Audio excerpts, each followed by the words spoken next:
Today's 5 Things You Need to Know is brought to you by Power Credit Union, proudly serving Southern Colorado. Hello, I'm Andy Cohen. Today is Saturday, November the 14th, and this is a News 5 update. The COVID dial in both El Paso and Pueblo counties has been turned up to safer at home level 3, meaning there is a high risk for rapid spread of the virus in our communities.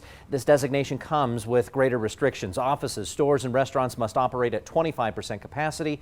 Bars that don't serve food must close, and both counties lose their variances. Also, all middle and high school students in Academy District 20 will transition to full-time e-learning on Monday.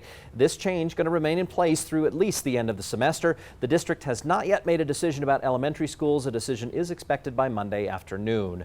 And under a new federal court order, churches in Colorado are exempt from these capacity limits, even with the higher risk levels and restrictions. Still, the pastors at The Road at Chapel Hills tell News 5 they're operating at 50% capacity for in-person services. Virtual services remain available online. Masks, though, are not required. Ho, ho, ho!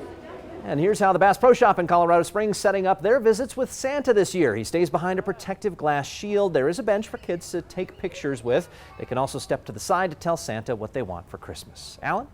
And Andy, it's going to feel a lot like Christmas by tomorrow morning. Less wind, but overnight lows will drop down to the teens and 20s. After tonight, we do get a big drop in the wind speeds. Might be a bit gusty in the mountains on Sunday, but you can see in the Springs, not expecting much in the way of significant wind. And speaking of that cold air, here's what it looks like overnight tonight and into Sunday morning.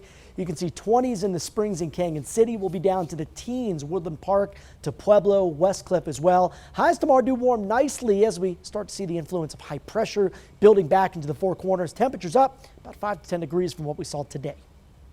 Thank you for listening to today's 5 Things You Need to Know, sponsored by Power Credit Union.